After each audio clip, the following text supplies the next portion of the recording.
أعوذ بالله من الشيطان الرجيم.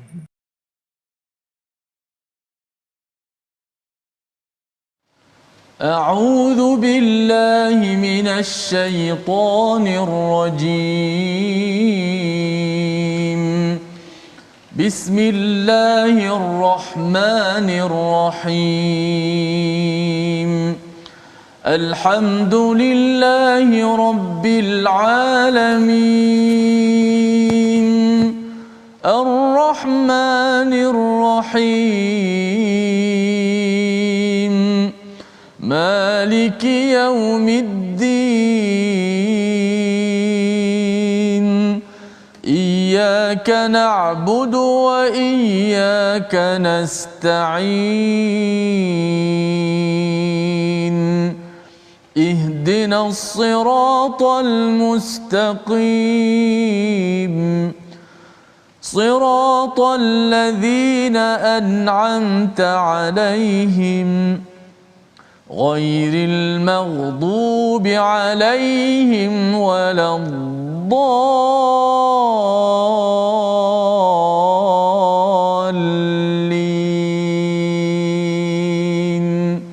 آمين. Assalamualaikum warahmatullahi wabarakatuh. Alhamdulillah wassalatu wassalamu ala Rasulillah wa ala alihi wa man wala. Syada la ilaha illallah, syada Muhammadan abduhu wa rasuluh. Allahumma salli ala sayidina Muhammad wa ala alihi wa sahbihi ajma'in. Amma ba'du. Apa khabar tuan-tuan dan puan yang dirahmati Allah sekalian? Kita bersyukur pada Allah Subhanahu wa taala pada hari yang berbahagia ini kita dapat meneruskan dalam My Quran Time, baca faham amal, dan pada hari ini kita bersama Ustaz Tirmizi Ali. Apa khabar Ustaz? Alhamdulillah. Alhamdulillah Ustaz ya. Kita memulakan hari Isnin ini untuk sama-sama kita bagi ibu ayah yang berada di rumah ya, mungkin hari ini sudah pun ya pagi tadi memulakan hari dengan anak-anak yang ada PDPR sudah siap siaga, dan pada jam 12 ini dalam mungkin persediaan untuk makan tengah hari ataupun ada yang berada di pejabat, kita mengambil kesempatan ya untuk berhenti sebentar nu'min sa'ah ya, ijlis bina nu'min sa'ah, untuk kita mengingatkan, menyegarkan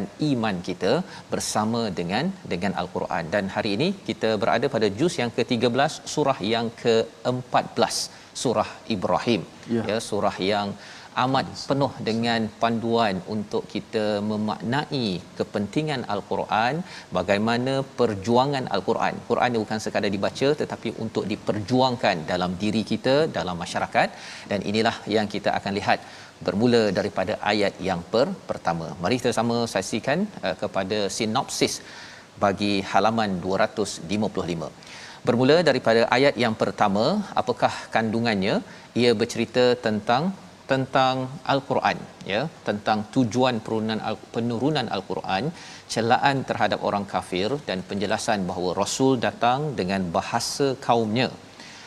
Seterusnya pada ayat yang kelima kita akan melihat salah satu contoh ya, seorang nabi, seorang rasul yang berjuang mengeluarkan kaumnya daripada kegelapan kepada nur, iaitu Nabi Musa alaihissalam. Dan apakah nasihat kepada kaumnya? Kita baca dulu hari ini ayat 5, dan esok nanti kita akan lihat salah satu daripada perkataan yang selalu kita dengar, wala in syakartum la azidannakum ya, la in syakartum la azidannakum. Itu esok. Jadi hari ini sama-sama kita nak baca ayat 1 hingga 3. Kita mulakan dahulu dengan doa ringkas kita. Subhanaka la ilma lana illa ma 'allamtana innaka antal alimul hakim. Rabbi zidni ilma. Sama-sama kita baca ayat 1 hingga 3 bersama Ustaz Tirmizi. Baik, terima kasih Fadil Ustaz Tuan Fazrul, penonton-penonton, sahabat-sahabat Al-Quran. Syukur pada pagi ini, pada hari ini dapat sama-sama kita meneruskan lagi surah yang baru, surah demi surah kita melangkah dalam kehidupan kita. Alhamdulillah, kali ini kita nak belajar pula surah Ibrahim. Biasa dengar je surah Ibrahim ni, isi kandungan dia kadang-kadang dengar, kadang-kadang lupa, macam itulah Ustaz. Tapi insya-Allah kita nak belajar satu persatu ayat daripada surah Ibrahim. Dan kita mulakan daripada ayat pertama hingga ayat yang ketiga. Kita baca dahulu insya-Allah. Tadi kita dah melihat sinopsis bagaimana antara ayatnya ialah tujuan Al-Quran diturunkan, dan ada pada ayat yang akan kita baca sebentar nanti, supaya kita lebih kuat dan lebih bermotivasi untuk mengetahui isi kandungan insya-Allah. A'udzubillahi minasyaitonir rajim. Bismillahirrahmanirrahim. Alif Lam Ra. Kitabun anzalnahu ilayka litukhrijan nasa minadh dhulumati ilan nur. لتخرج الناس من الظلمات إلى النور بإذن ربهم إلى صراط العزيز الحميد الله الذي له ما في السماوات وما في الأرض وويل للكافرين من عذاب شديد الذين يستحبون الحياة الدنيا على الآخرة ويصدون عن سبيل الله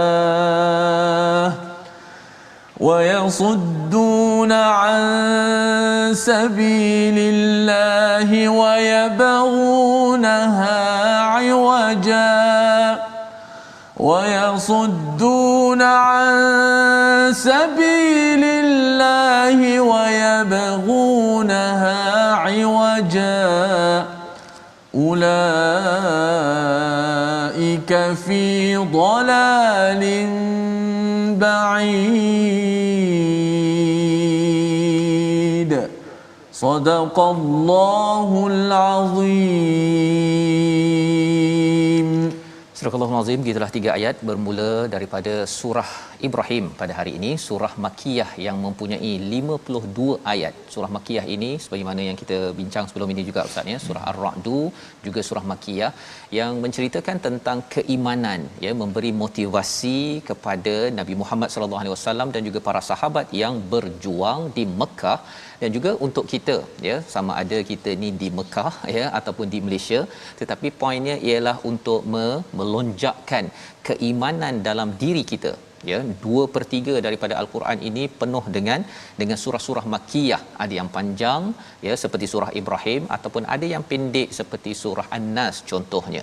Jadi apakah kepentingan untuk kita mengetahui surah Ibrahim ini? Surah Ibrahim Ustaz, sebenarnya Nabi Ibrahim namanya sudah pun dinyatakan seawal surah Al-Baqarah. Betul. Ya. Dan bila cakap tentang surah Ibrahim ini, salah satu perkaranya ialah doa Nabi Ibrahim untuk utuskan rasul yang akan tilawah, yang akan melaksanakan tazkiyah, melakukan ta'lim. Apa maksud tilawah?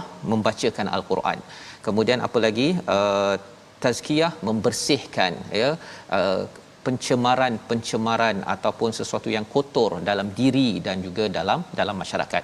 Selain itu untuk mengajarkan peraturan-peraturan al-kitab dan juga al-hikmah. Jadi Nabi Ibrahim diangkat namanya dalam surah ini walaupun ada pada surah-surah lain kerana ia bercerita tentang transformasi. Ya, perubahan yang kita nak bina dalam masyarakat. Seawal zaman Nabi Ibrahim, beliau melakukan transformasi, diteruskan oleh nabi-nabi, rasul-rasul seterusnya sampailah kepada Nabi Muhammad. Dan kita, jika kita ingin melakukan transformasi, surah yang agak panjang surah Ibrahim, tapi kalau surah pendek sedikit surah Al-Jumu'ah Ustaz, yang kita akan tengok nanti pada juz 29 nanti ya. Surah Al-Jumu'ah pun ada respon kepada doa-doa Nabi Ibrahim alaihissalam, di mana kita kalau nak membuat perubahan dalam masyarakat, dalam keluarga, dalam individu, sebenarnya ada di dalam surah Ibrahim dan juga surah Jumaah di samping surah-surah yang lain. Jadi surah ini di sebelahnya, sebelum ini kita mendalami surah Ar-Ra'du. Kalau kita perasan pada ayat yang ke-41 ya, 41 iaitu Allah menyatakan anna na'til arda nanqusuha min atrafiha, iaitu Allah akan, sesungguhnya kami mendatangi daerah ini nanqusuha, kami menguranginya daripada tepi. Apa maksudnya yang kita dah belajar semalam, iaitu bumi Mekah Ustaz ya. Bumi Mekah dia ni berada di tengah lah contohnya, tetapi Allah bawakan nanqusuha, Allah kurangkan daripada tepi. Maksudnya ada orang daripada tepi yang akan mula mengurangkan kuasa yang zalim berada di Mekah itu, iaitu kita bercakap tentang daripada Najasyi ya, daripada Habsyah, daripada Madinah. Kalau kita perasan, daripada tepi-tepi itulah yang akhirnya kuasa kezaliman di Mekah itu habis dan akhirnya berlakulah Fathu Mekah. Itu message daripada hujung surah Ar-Ra'd diteruskan oleh surah Ibrahim ini sendiri. Jadi bermulanya dengan ayat nombor 1, Alif Lam Ra. Seperti biasa Ustaz ya, Alif Lam Ra, Alif Lam Mim, Alif Lam Mim Ra. Huruf muqattaah yang bermaksud huruf potong ini menunjukkan bahawa Allah memanggil, menyeru kepada kita. Dalam masa yang sama kita tak tahu tak tahu. Maksudnya Imam Fakhruddin Ar-Razi menyatakan bahawa dengan kita tidak tahu, sikap kita merendah diri, mengaku saya ni tidak tahu walaupun dah baca banyak kali surah ini, itu akan membuka pintu hidayah daripada kitabun anzalnahu ilaika litukhrijan nasa minaz zulumati ilan nur biizni rabbihim ila siratil azizil hamid. Ayatnya lebih kurang macam dalam surah Al-Baqarah Ustaz, bila Allah cakap Allahu waliyul ladzina amanu yukhrijuhum minadh dhulumati ilan nur. Ya, tapi di dalam surah Al-Baqarah tidak ada istilah biizni rabbihim. Pasal yang itu Allah menjadi pelindung yang akan memastikan orang beriman pasti Allah akan tolong keluarkan ya dari masa ke semasa daripada kezaliman. Apa maksud kezaliman? Adakah mesti, dulu saya ingatkan zalim ni mesti kena jadi menteri, lepas tu menzalimi rakyat. Saya selalu saya dengar dalam khabar ya. Tipu orang, pukul orang. Betul, itu menzalimi kan. Tetapi rupanya menzalimi ini kalau katakan saya type dekat Facebook ya, kutuk orang tertentu ya, ataupun saya akan katanya saya guna Facebook untuk menularkan berita-berita yang tidak benar ataupun memecah belahkan kepada masyarakat atas kebatilan, maka itu juga adalah satu kezaliman. Maksudnya apa sahaja dosa kepada Allah Subhanahu Wa Taala ya dalam kehidupan kita, itu adalah kegelapan ataupun kezaliman. Jadi kitab Al-Quran ini, kitabun anzalna, diturunkan, kami turunkannya kepadamu wahai Muhammad, kepada kita sebagai umat Nabi Muhammad sallallahu alaihi wasallam, kepada seluruh manusia. Peranannya apa? Peranannya Allah terus jelaskan, litukhrijan nas minaz zulumati ilan nur, iaitu untuk selalu mengeluarkan, dalam fi'il mudhari' Ustaz ya. Fi'il mudhari' ini continuous tense, selalu mengeluarkan manusia daripada kegelapan-kegelapan dalam bentuk jamak plural kepada satu cahaya. Apakah cahaya itu? Cahaya Allah Subhanahu Wa Taala biizni rabbihim, dengan izin daripada Tuhannya, ila siratil azizil hamid, kepada jalan al-aziz al-hamid. Banyak sangat permata daripada ayat pertama ni Ustaz ya. Sehingga kan ia menjadi satu kaedah di mana kalau kita ada zulumat, maksudnya kita ada banyak masalah, menimbulkan persoalan, nur adalah daripada Quran sebagai solusi. Kesannya apa? Bila kita baca Quran ini Ustaz ya, satu ayat ini kita boleh keluarkan banyak soalan. Banyak soalan. Dia punya jawapannya satu ayat saja.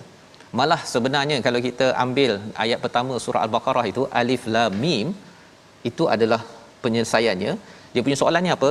Bagaimana nak memastikan orang baca Quran dapat hidayah? Jawapannya apa? Alif Lam Mim. Bagaimana saya kalau saya buntu dalam kehidupan saya nak dapat ketenangan? Jawapannya apa? Alif Lam Mim. Banyak soalan di sekitar satu ayat sahaja. Mengapa? Kerana bila kita tahu bahawa kita buntu, kita tahu sahaja sebenarnya saya memang tak tahu. Saya tak tahu siapa yang betul, A ke B. Tapi kita terus sahaja menyeru pada Allah, ya Allah, aku tahu engkau yang tahu. Aku berdoa agar A dan B berbaik-baik dan saya nak menyokong kebenaran, ya Allah. Saya tidak akan menentukan kebenaran kerana engkau yang maha tahu. Itu adalah sikap orang yang baca Alif Lam Mim daripada surah Al-Baqarah. Alif Lam Ra dalam surah Ibrahim. Tidak sebagaimana kalau di zaman Mekah itu mereka rasakan mereka tahu segala-galanya Ustaz ya. Kalau dia penyokong Quraisy contohnya, dia taksub pada Quraisy. Kalau yang daripada kalau Umar dan Abu Bakar itu dia punya kabilah dia tu berperang. Sampai berperang kerana apa? Kerana taksub.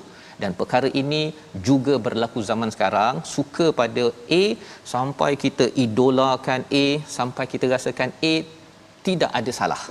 Kalau kita suka B, kita puji lambung dia, tetapi sebenarnya itu adalah tanda bahawa alif lam ra itu perlu diangkat pengamalannya dalam hidup kita seharian. Jadi ini adalah ayat yang pertama.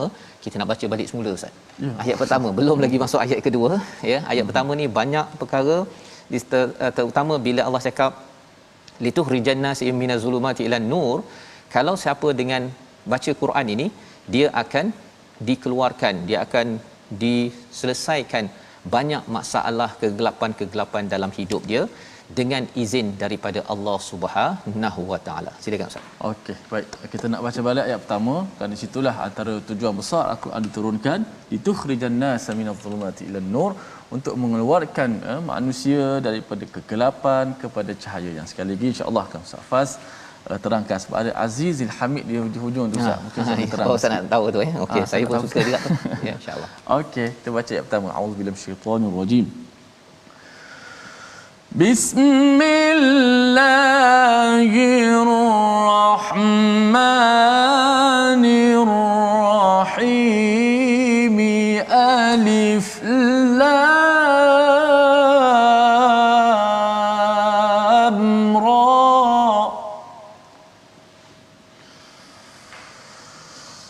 Kitabun anzalnahu ilaika litukhrijan nasa minadh-dhulumati ilan nuri bi'izni rabbihim ila siratil azizil hamid.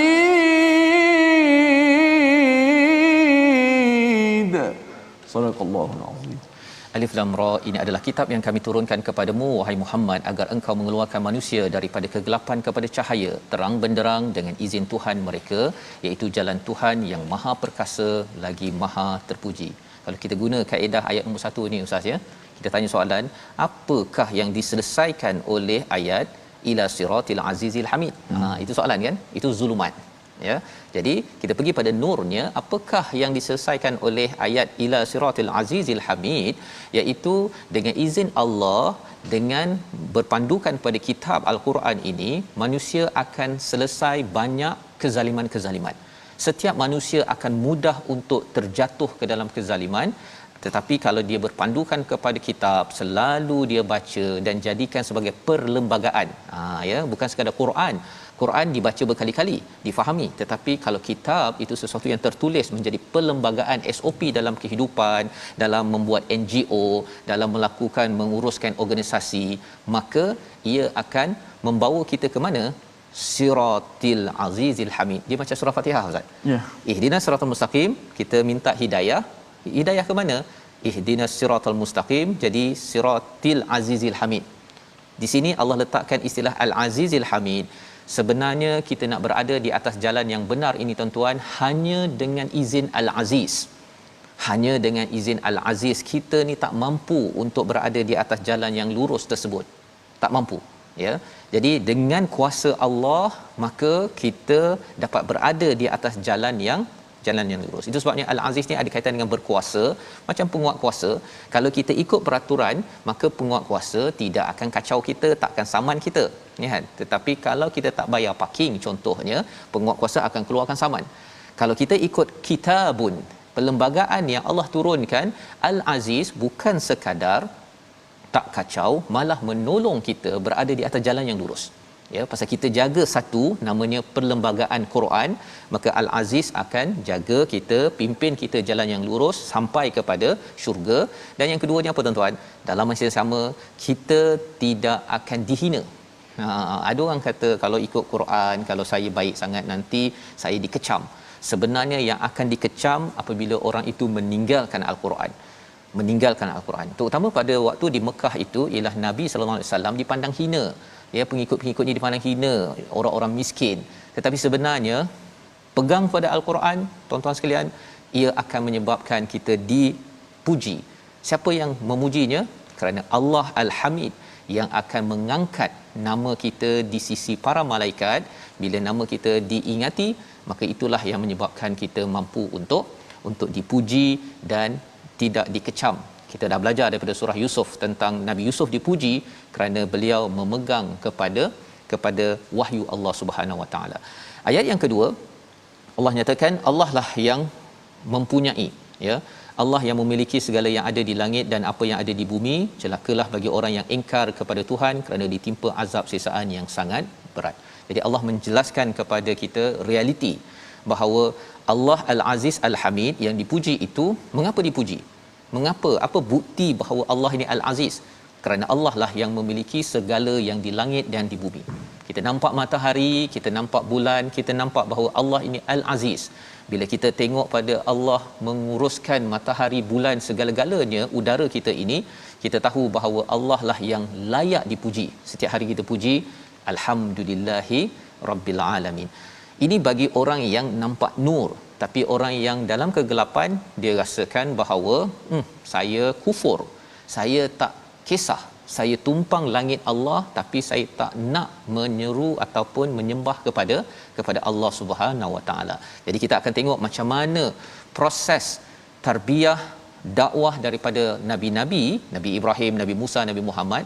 Itulah proses yang mereka lalui dan juga kita perlu lalui, membawa pada perkataan pilihan kita. Sama-sama kita saksikan, iaitu perkataan azza ataupun azaza, berkuasa ataupun hormat. Ya, dia bukannya berkuasa yang ditakuti, yang dibenci, tapi berkuasa yang dihormati. 120 kali disebut di dalam al-Quran. Bila kita berada di atas siratil azizil hamid, apa kesannya tuan-tuan? Kita akan diberi kuasa tetapi dihormati. Itu akan berlaku pada umat Islam jika umat Islam pegang betul-betul pada kitab. Tetapi kalau umat Islam tidak pegang pada kitab, dia dapat kuasa tetapi dia dibenci. Dia mungkin dipuji tetapi dia tidak ada kuasa. Jadi sumber kuasa dan pujian ini datang daripada Al-Azizil Hamid. Kita berehat sebentar. My Quran Time, baca faham aman.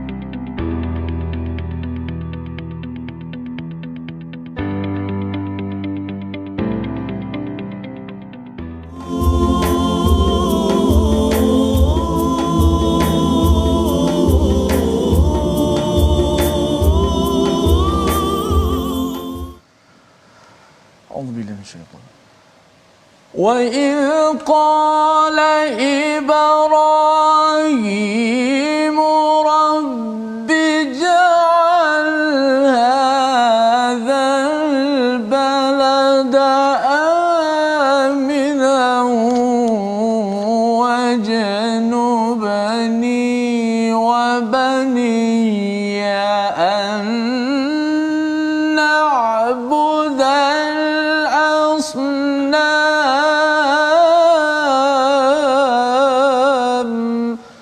Sadaqallahul Azim. Dan ingatlah ketika Ibrahim berdoa, ya Tuhan, jadikanlah negeri ini Mekah, negeri yang selamat, dan jauhkanlah aku serta anak cucu-cucuku agar tidak menyembah berhala. Ini adalah petikan yang Ustaz Fas, ya. Pada di hujung-hujung surah Ibrahim yang akan kita bacakan pada masa yang akan tiba nanti. InsyaAllah saya cuba bacakan sebentar tadi, mengingat tentang Nabi Allah Ibrahim, perjuangan yang besar. Kita baru saja menyambut Aidil Adha Al-Mubarak. Mudah-mudahan perjuangan itu sentiasa terus bersambung sehinggalah kita menjadi ibu ataupun ayah dan anak yang soleh, insya-Allah. Baik, kita nak belajar sikit tajwid pada hari ini. Hari ini tajwid berkenaan dengan perbezaan antara mad munfasil dengan mad muttasil. Kita dah belajar dua-dua mad, al-maddu wajib al-muttasil dengan al-maddu al-jaiz al-munfasil. Hari ini kita nak lihat apakah dia punya perbezaan al-farqu di antara kedua-dua mad ini. Kerana mad ni terlalu banyak, huruf mad yang bertemu dengan hamzah yang menjadi mad jaiz munfasil dan juga mad wajib muttasil ni sangat banyak dalam pembacaan al-Quran. Maka kita lihat di slide dulu. Tengok slide kita. Baik, hukum mad. Perbezaan hari ini mad wajib muttasil yang pertama, huruf mad bertemu dengan hamzah dalam satu kalimah. Adapun huruf mad jaiz munfasil, huruf mad alif waw ya tersebut bertemu dengan hamzah dalam dua kalimah. Itu perbezaan. Mad wajib, huruf mad alif waw ya itu bertemu dengan hamzah dalam perkataan yang sama. Contoh kita baca minas sama. Contoh kalau kita lihat pada ayat yang kita baca akan baca nanti, itulah ayat yang keempat, man yasha. Dia tak boleh pisah sebab ada satu perkataan. Sambung pun kita akan sebut hamzah tu sama ada mati.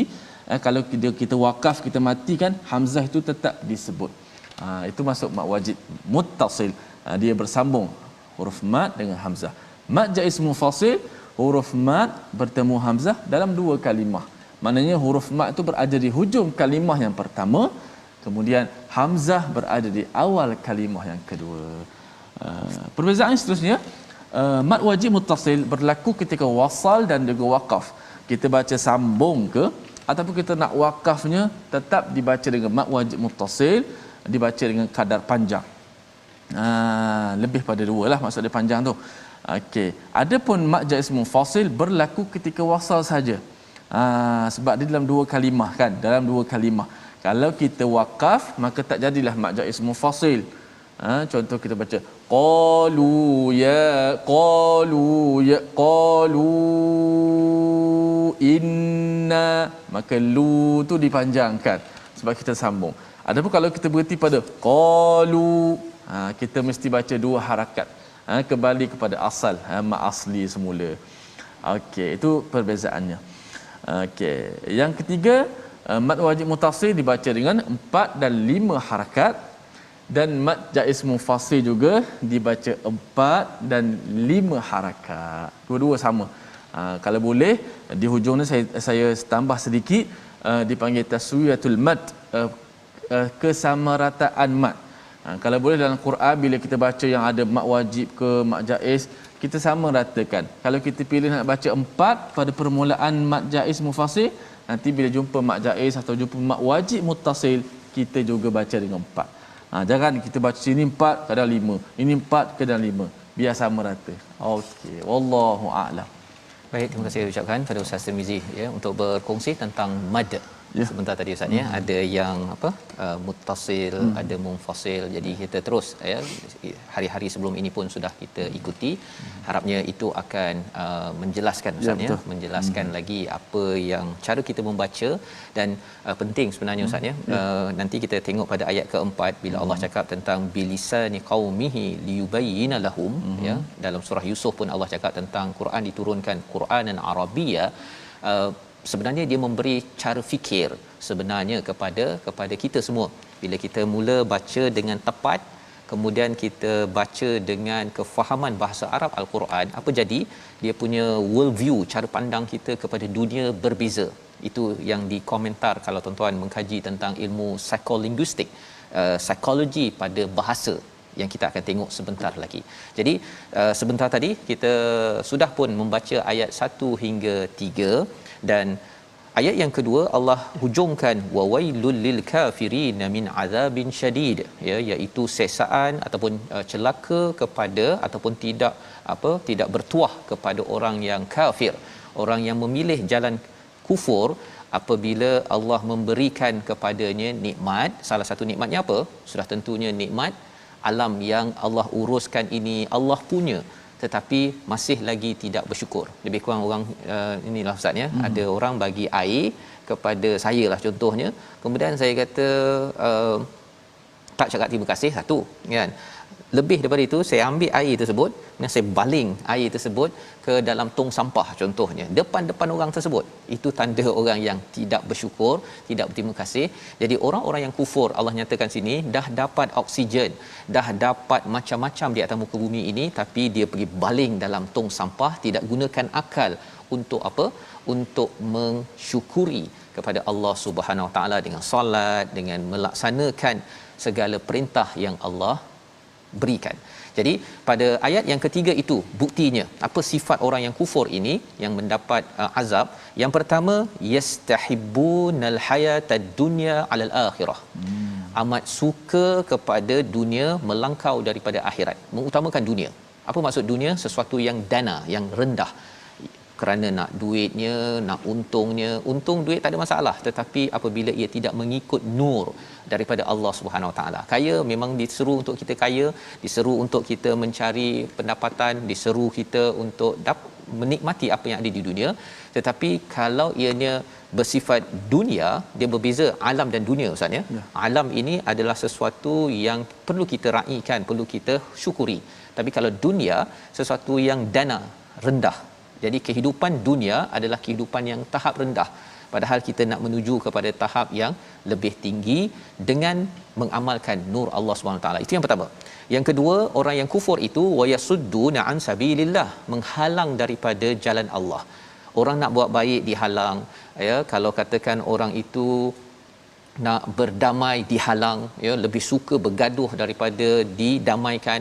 Yang itu jangan kita terlibat, tuan-tuan ya. Kita sebagai orang awam ataupun yang tak tahu, kita tunggu dulu, tengok, cari dulu cahaya. Jangan sekadar kita nak sekadar join ataupun ikut sahaja. Yang kedua. Dan yang ketiganya, wayabghunaha iwaja. Orang kufur, ya, dia bukan sekadar menghalang, tetapi dia cuba membengkokkan fakta-fakta. Dia delete fakta, ataupun dia mungkin dia cuba untuk memesongkan ajaran kebenaran yang ada dalam kehidupan kita. Jadi Allah menyatakan ulaika fi dhalalim ba'id, ini adalah kesesatan yang amat jauh, ya, kesesatan yang amat dahsyat yang Allah ingatkan kepada kita, jangan ambil. Kerana apa? Kerana kita dibekalkan cahaya untuk berada di atas jalan yang lurus ini sendiri. Jadi kita nak baca bagaimana ada orang yang degil nak dibawa kembali kepada jalan Al-Azizil Hamid.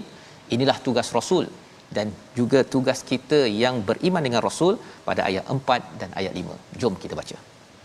Baik, alhamdulillah kita dah berada pada dua ayat terakhir, ayat 4 dan 5. Alhamdulillah kita dah nampak tadi macam mana orang-orang yang mengutamakan kehidupan dunia daripada akhirat, di antara penyebab yang menyebabkan kita boleh jauh daripada Allah Subhanahu Wa Taala. Moga-moga kita sentiasa diberi peringatan lah, sebab itulah penting baca Quran ni. Kalau kita jauh pada Quran, makin lama kita akan jauhlah dengan akhirat, dengan Allah. Tapi kalau kita dekat dengan Al-Quran, peringatan demi peringatan tu menjadikan kita semakin lama semakin tak lari, Ustaz. Walaupun kadang-kadang mari ada semangat tak semangat tu biasalah. Kadang-kadang ada mood tak ada mood, tapi kalau ada Quran, insya-Allah mudah-mudahan dia tak lari jauh. Tapi kalau kita makin jauh dengan Quran, baca tak nak tadabbur dengan Quran, hati kita akan jadi kosong. Subhanallah. Baik, kita baca dua ayat terakhir, ayat 4 dan ayat 5, untuk kita mengetahui apakah isi kandungannya pula, insya-Allah. Auzubillahi minasyaitonirrajim. وَمَا أَرْسَلْنَا مِن رَّسُولٍ إِلَّا بِلِسَانِ قَوْمِهِ لِيُبَيِّنَ لَهُمْ فَيُضِلُّ اللَّهُ مَن يَشَاءُ وَيَهْدِي مَن يَشَاءُ وَهُوَ الْعَزِيزُ الْحَكِيمُ. وَلَقَدْ أَرْسَلْنَا مُوسَى بِآيَاتِنَا أَنْ أَخْرِجْ قَوْمَكَ مِنَ الظُّلُمَاتِ إِلَى النُّورِ وَذَكِّرْهُم بِأَيَّامِ اللَّهِ وذكرهم بأيام الله إن في ذلك لآيات لكل صبار شكور. صدق الله العظيم. Surah Al-Azim, gitulah dua ayat daripada ayat 4 dan 5 daripada surah Ibrahim meneruskan ya perbincangan kita. Kalau tadi ayat yang ketiga bercerita tentang orang-orang yang kufur, yang tidak bersyukur kepada Allah Subhanahu Wa Taala. Jadi kalau di dalam Al-Quran ini ustaz ya, kalau kita baca dalam Al-Quran bila ada sifat orang kafir, jangan pula ada yang kata oh ini untuk orang kafir yang bukan IC-nya Islam kan. Tetapi sebenarnya Allah bawakan yang paling baik dalam Al-Quran dan ada orang yang paling tak baik ya. Jadi bila kita tengok pada orang yang baik itu ciri-cirinya, kita berdoa ya Allah moga-moga saya dapatlah buat sampai jadi yang terbaik. Dalam masa yang sama ialah bila kita tengok kepada orang-orang ciri kafir ya, mungkin kita tidaklah jadi orang yang kafir tetapi kita nak tengok ciri-cirinya itu ya Allah lindungi saya daripada mencintai kehidupan dunia berbanding akhirat. Kan kita doa ya Allah jauhkan kami daripada menghalang perkara kebaikan dan juga memesongkan kebenaran yang ada dalam kehidupan. Jadi kualitinya, cirinya itu yang kita kena lihat, bukan sekadar label. Ya kalau kita tengok label mungkinlah kafir. Oh saya bukan orang kafir kan. Tetapi cirinya itu yang kita perlu ambil pelajaran. Kalau tidak kita tidak ambil nur daripada setiap ayat yang Allah berikan. Baik. Jadi apakah peranan Rasul bila mengetahui dalam hidup di dunia ini ada orang yang degil tuan-tuan ya, wama arsalna, dan kami tidak mengutus seorang rasul pun melainkan dengan bahasa kaumnya agar dia dapat memberi penjelasan kepada mereka. Allah utuskan Nabi Muhammad sallallahu alaihi wasallam dengan bahasa Arab ya, dengan bahasa Arab. Kita mungkinlah orang Melayu ustaz ya. Kita rasul dah habis tetapi kita kena faham risalah nabi itu dengan bahasa kita. Dengan bahasa kita. Itu sebabnya bagi orang yang belajar Al-Quran, program My Quran Time ni kita cakap bahasa Melayu ustaz kan, dan kita cuba guna bahasa Melayu yang standard, yang boleh difahami. Kerana apa? Kerana saya bukan rasul. Saya adalah orang yang beriman dengan rasul, nak ikut rasul iaitu sampaikan message kan. Risalah itu namanya bahasa Melayunya message. Kadang-kadang orang cakap risalah nampak bahasa Arab kan. Ana anta, tapi ana anta saya pun tak faham kan. Ana tu awak ke, anta ni saya ke kan. Jadi tuan-tuan tak apa, kita guna saya pun okey kan. Ana pun boleh, I pun boleh, tak ada masalah kan. Poinnya ialah liyubayyina lahum. Yang pentingnya ialah apa? Untuk memberi penjelasan. Asalnya memang bahasa Arab, kita belajar bahasa Arab ini kerana dengan bahasa Arab ini tibyan ataupun penjelasannya itu jadi amat daqiq ataupun amat tepat ya. Itu peranan bahasa Arab. Tetapi selepas itu peranan orang-orang yang nak menyampaikan mesej daripada rasul ini juga perlu menguasai bahasa kaum. Maksudnya kalau saya bahasa Melayu lah ustaz kan, kemudian kalau katakan nak cakap dengan orang Inggeris contohnya, orang Amerika ke, kenalah bahasa Arab, bahasa Inggeris. Kalau macam ustaz bahasa Arab contohnya kan, kena menguasai bahasa. Ini adalah mesej kepada cikgu-cikgu, adik-adik yang sedang belajar betul-betul bahasa Melayu, belajar betul-betul. Kalau belajar bahasa Inggeris, belajar betul-betul. Yang di sekolah agama ada yang kata belajar bahasa Arab ni nahwu sarah ni pening kepala ustaz ya. Belajar betul-betul. Pasal apa? Kalau kita tak belajar betul-betul bahasa Melayu, ketika kita bercakap orang boleh kenal pasti. Dia punya perbendaharaan kata dia ini tidak cukup, ataupun dia punya nahwunya tidak betul, ataupun lebih daripada itu ialah ketika dia cakap bahasa lain, contohnya kan grammar, dia nak terjemah ke dalam bahasa Melayu tu dia tak ada perbendaharaan kata. Disebabkan apa? Disebabkan dulu tak belajar betul-betul bahasa Melayu. Mana ustaz kalau orang kata apa? Belajarlah banyak bahasa supaya tak ditipu orang. Betul tak? Betul. Memang betul ya. Apatah lagi kita tidak mahu ditipu dalam beragama ustaz. Itu penting tu.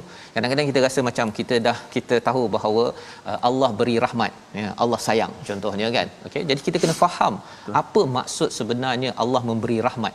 Rahmat itu apa kan?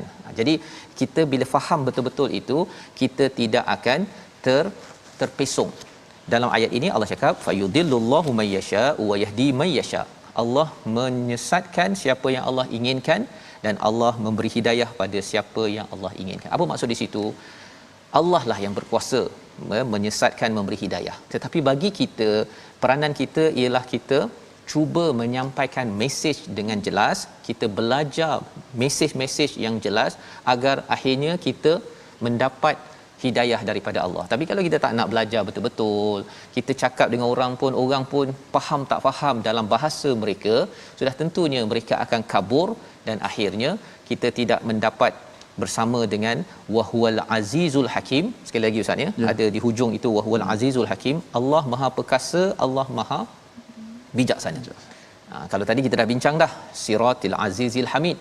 Kali ini Allah memberi penekanan kepada al-azizul hakim. Salah satunya apa?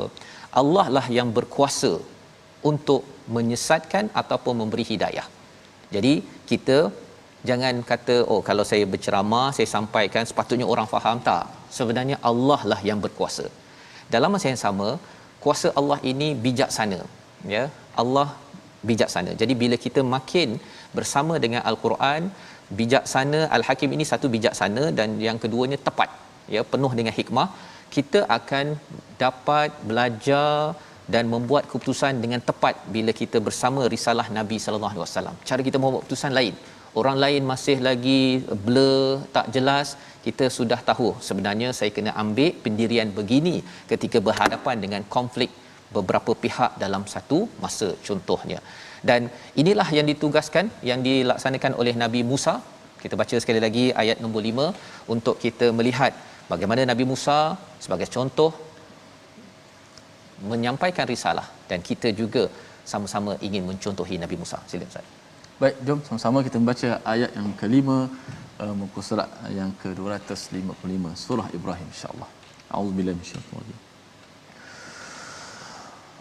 وَلَقَدْ أَرْسَلْنَا مُوسَى بِآيَاتِنَا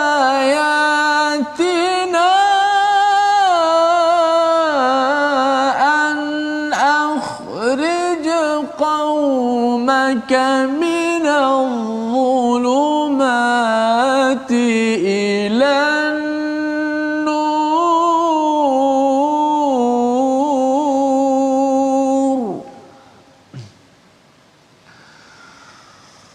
أن أخرج قومك من الظلمات إلى النور وذكرهم بأيام الله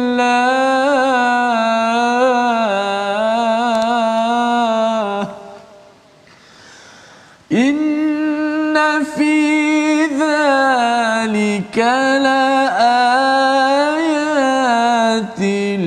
لكل صبار شكور. صدق الله.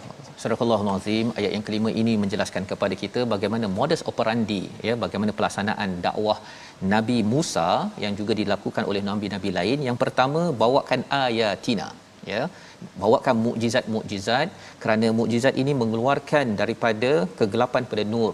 Mukjizat yang masih ada sampai sekarang apa tuan-tuan? Al-Quran yang pertama. Yang kedua, wa dzakirhum bi ayyamillah. Ingat balik kepada hari-hari susah di mana Allah tolong, dan bagaimana menguruskan kesusahan ketika pandemik zaman ini tuan-tuan. Ada dua perkara, sabar dan kita bersyukur, ya, bukan sekadar sabar tapi kita bersyukur kerana sabar ada ujian yang melanda, ada orang-orang yang kita sayangi dipanggil oleh Allah Subhanahu taala, tapi kita bersyukur kerana Allah masih lagi memberi kita hidayah daripada Al-Quran dan kawan-kawan kita yang dipanggil itu pergi atas dasar Islam. Inilah cara kita menguruskan, membawa kepada resolusi kita pada hari ini, iaitu yang pertama pada halaman 255, manfaatkan Quran untuk menyelesaikan pelbagai masalah. Yang kedua, utamakan akhirat agar dipandu Allah Subhanahu Wa Taala, dan yang ketiga, sabar dan syukur perlu dibina menghadapi ujian dan nikmat yang Allah berikan. Silakan Ustaz. Bismillahirrahmanirrahim. Alhamdulillahirabbil alamin. والصلاة والسلام على أشرف الأنبياء والمرسلين وعلى آله وصحبه أجمعين. ربنا أفرغ علينا صبرا وثبت أقدامنا يا رب العالمين. اللهم ربنا آتنا في الدنيا حسنة وفي الآخرة حسنة وقنا عذاب النار. وصلى الله على سيدنا محمد وعلى آله وصحبه وسلم والحمد لله رب العالمين.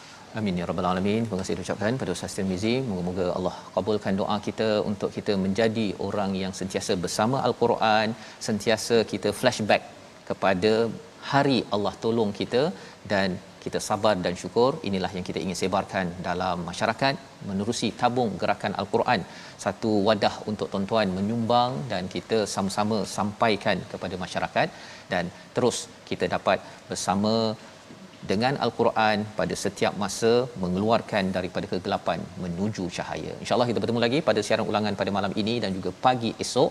Dan jangan lupa tuan-tuan menjaga keselamatan, kesihatan untuk kita sama-sama menguatkan tawakal kita kepada Allah Subhanahu Wa Taala. Bertemu lagi My Quran Time, baca, faham, amal, insya-Allah.